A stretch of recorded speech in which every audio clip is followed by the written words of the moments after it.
I'm actually here today to talk about Jess. Jess is 38 years of age. She's married to Matt, and together they're raising their two little children, one in primary school and one in kindy. And they're doing it pretty tough right now. They rent a little two-bedroom townhouse in the outer suburbs. Their girls are sharing a bedroom, and their lounge room is really more of a playroom with the toys piled up all over the place. They dream of one day buying a place of their own. But every time Jess checks the online mortgage calculator, the numbers just do not add up. This is not how Jess thought her life would be. And she's angry. Because if the Australian dream of home ownership is out of reach for her, well, her children will have Buckley's chance of even having the dream in the first place. In recent years, their rent has gone up by 20%, electricity bills 40%, and their weekly grocery shop is now nearly $300. Jess is working her tail off and looking after the kids at the same time. But it feels futile. Matt does long hours as a brickie and does some odd jobs on the side to earn some extra money to treat the kids here and there. And if worry about the kids weren't enough, well, Jess's dad has Alzheimer's, and her mum is struggling right now to care for him at home. This is the Australian story of 2025. When talking about economic policy, it's easy to get caught up in a whole bunch of big numbers and economic detail. But strong economic management is really all about Jess. A strong economy is not an end unto itself, but a means to an end. It is a means by which Jess and Matt and the kids can aspire to have a better life. But the sad truth is that today, our intergenerational compact is fraying, and all signs point to further disintegration.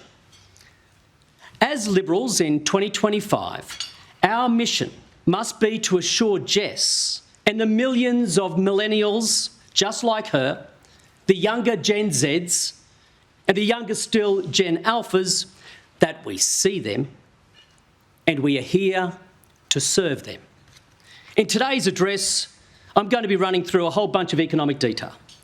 But as I do, can you please keep front of mind the story of Jess? Little more than an hour ago, the Australian Office of Financial Management issued another $700 million in new debt on behalf of the Albanese government. I'll forgive you for not having noticed, as it happens 2 to 3 times a week, nearly every week. Just yesterday, they issued $400 million in new debt. And on Friday, they'll issue another $900 million. That's $2 billion, or $2,000 million, in debt in just 4 days. The Albanese government has already issued $58 billion in new debt this financial year, and it plans to take that up to around $150 billion in new debt before the end of this financial year. Our national debt will soon exceed $1 trillion for the very first time. And Labor's plan is for it to exceed $1.2 trillion by the next election. That's why many are calling Jim Chalmers the $1 trillion treasurer. But we shouldn't forget that the states and territories also owe collectively more than $600 billion, liabilities that are ultimately backed by the Commonwealth. That takes government borrowings in Australia to more than $1.5 trillion, a debt so big that it has lost all meaning to the everyday Australian. But what it really means is that our governments have taken out a credit card in Jess's name, in Matt's name, and in the name of their kids, in the order of $60,000 each. Every child born in Australia today enters the world $60,000 behind. And every minute that goes by, they fall further behind. But it wasn't always like this. By 2007, the Howard government had paid down our national debt. Through the two economic crises since, debt ratcheted back up. As RBA Governor Michelle Bullock reminded us recently, we're meant to replenish our fiscal buffers in the good times to prepare for the bad times. But believe it or not, right now these are meant to be the good times. Yet Labor is planning 11 deficits in a row. To those who think our debt is no big deal, never forget the dangers of compound interest.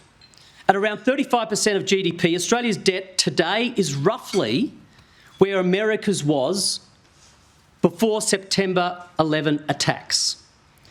But US debt has now passed 100% of GDP, near its all-time record following the Second World War, and it's hurtling towards 120%. Now, Australia isn't the United States, but we also can't afford to go where they have gone. We may be nowhere near that point today, but I do fear that's the direction we're heading towards. And make no mistake, if we are ill-prepared for our next major crisis, it will be young people especially those entering the workforce, who will bear the brunt. The best time to act on this would have been 3 years ago. The next best time is now.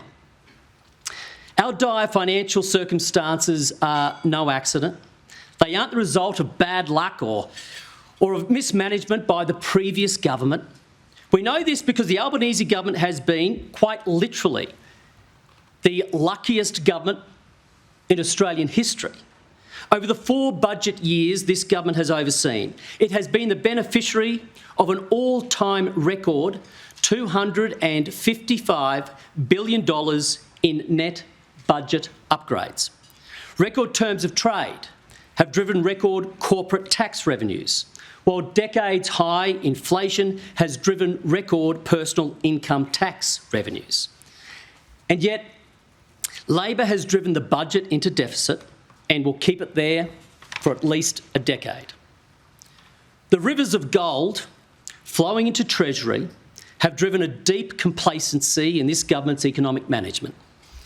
They have allowed the Treasurer to act as though his decisions have no cost, but they do have a cost. It's what economists refer to as opportunity costs. Labor's windfall could have paid off a quarter of our national debt in just 4 years. Imagine if you had received an unexpected windfall that allowed you to pay down a quarter of your mortgage in just 4 years. In fact, when I talk to the banks, and I recognise Westpac for its role here today, when I talk to the banks, they tell me that's exactly what Australian households do. When interest rates are cut, most people use the extra cash they have to pay down debt, to pay down their mortgage. When it comes to their own finances, the Australian people are prudent because they understand a massive debt burden consigns them and their children to a poorer and more vulnerable future. But this Labor government does not reflect those same values. The Treasurer doesn't like to admit this, but if you study his budget papers, you will see he has taken decisions that have raised the national debt by around $100 billion. In the financial year just ended, government spending grew at the extraordinary pace of 5.5% over and above inflation. If you go back to the Coalition's final budget in 2022, you'll see that we planned real spending growth in that same financial year of just 0.4%. So Labor delivered real spending growth last year that was 13 times higher than the Coalition had budgeted for. And in case you think this was driven by things like the NDIS or debt interests, think again. It was primarily this government's discretionary decisions. Last financial year's $10 billion deficit would have been a $12 billion surplus under the Coalition's budget settings as laid out in the 2022 pre-election economic and fiscal outlook prepared by Treasury. Chalmers' decisions turned a Coalition surplus into a Labor deficit. Over the last 3 years, Australia's economic output has grown by $300 billion per year. Over that same period, government spending has grown by $150 billion per year. That means the Albanese government has been buying up to half of all new economic output, double the government's usual share. This government has been out there competing with everyday Australian households for products and services, bidding up the price of everything. And as we saw just an hour or so ago in the latest inflation figures from the ABS, inflation is back up to an extraordinary 3.8%, above market expectations and well above the RBA's forecasts, both in headline and underlying terms. With just 29 days until Christmas, this is the worst possible news for struggling mortgage holders who can now kiss goodbye to any rate cut at all. And that dream of home ownership just keeps getting further away for the likes of Jess and Matt and for their children. And that is why I refer to it as Gymflation, or the Gymflation effect. It is a direct consequence of the spending spree by the Treasurer, Jim Chalmers. And that's also why living standards, by the way, have fallen more sharply in Australia than in any other advanced economy. Jim Chalmers boasts that real wages are growing again. Notice he says growing, but avoids mentioning the level of real wages, because they're actually 2.2% lower today than when he took office. If real wages continue to grow at their current pace, what's happened recently, it will take more than 13 years to get back to where they were when Labor took office.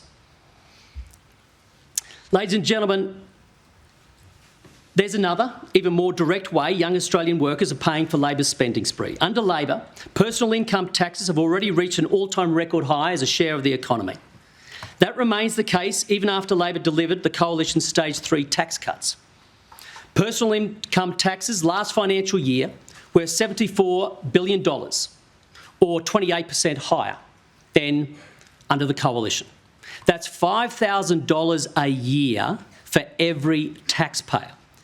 Can you imagine what Jess and Matt could have done with an extra $5,000 in their pockets? But this is only the beginning. The Treasurer's own budget makes clear his assault on young workers will only intensify over coming decades. Jim Chalmers is proud of his path back to surplus in 10 years' time. But what he doesn't admit is that his budget only returns to balance because he's planning to hike personal income taxes by nearly $500 billion over the next decade. This isn't speculation. It's right there in his own budget papers.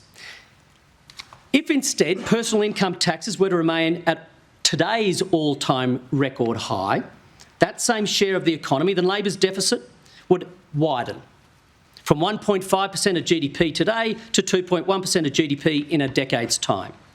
Debt wouldn't stabilise. It would keep growing without limit. Labor's plan is to paper over its growing deficits by letting personal income taxes rip even faster. That's why opposition leader Susan Lee has made it clear that we will take a personal income tax package to the next election, because young Australian workers can't afford $500 billion of personal income tax increases under Labor. Cleaning up after Labor governments is what the Coalition does. It's the natural order of things in Australian politics. After the Hawke and Keating deficits, it took years of discipline by the coalition to balance the budget, but we did it. After the Gillard-Rudd deficits, it took years of discipline by the coalition governments, but we did it. And after the Albanese deficits, I dare say it will again take years of discipline by a coalition government to get the budget back in balance. But I can assure you we will do it. But balancing the budget doesn't happen by itself. Just ask Peter Costello. That's why he laid down the Charter of Budget Honesty. Reading it now, nearly 30 years later, it feels every bit as vital. But as former Treasury Secretary Ken Henry has noted, we need to breathe new life into the Charter. It doesn't need to be rewritten. It just needs to be followed. The starting point is to commit to quantifiable fiscal rules so treasurers can be held accountable if they do not abide by them. I believe that's why Jim Chalmers, on becoming Treasurer, threw out the fiscal rulebook. He simply did not want to be held to account. Instead, at estimates recently, under questioning by my colleague, Senator James Patterson, a Treasury official was asked to search excruciatingly through the Treasurer's fiscal strategy to find just one single numeral, just one number. He failed to find even one. After admitting there were no numbers, it was almost like a scene straight out of Yes Minister. The poor public servant offered that there were things quantitative in here, just without numbers. That sums up Chalmers' fiscal strategy beautifully. It's a word salad. The key problem with his lack of quantifiable fiscal rules is that without him, his budget forecasts are simply not credible. They are predicated on the Treasurer doing two things. First, immediately halving the rate of growth in spending he's been racking up to date. And second, raising personal income taxes by nearly $500 billion over a decade. If the Treasurer doesn't intend to deliver that plan, laid out in black and white in his own budget papers, then he should explain to the Australian people how else he intends to deliver on his forecasts. Either way, the starting point must be for the Treasurer to commit to a set of quantifiable rules so he can be held to account for doing so. Fiscal rules are vital, and that's my challenge for Jim Chalmers today. Ladies and gentlemen, whenever I talk about economic policy, I frame the challenge around two imperatives. The first is to stop the spending spree, ensuring your budget is sustainable, that taxpayers are getting value for money. That is the foundation of strong economic management. As Liberals, that's our bread and butter. But once that's bedded down, there's a second imperative that's even more important, and that's to start growing the economic pie. There is simply nothing more critical to raising the living standards of our children and grandchildren than the capacity of our economy to deliver. Today, we are living off the productivity gains of the generations before us. The generation before you builds your foundation, then you build on it for the next generation. That is the intergenerational compact.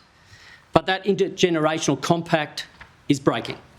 As a Productivity Commission has shown, for the first time in our history, those entering the workforce today are not experiencing higher living standards than those who came before.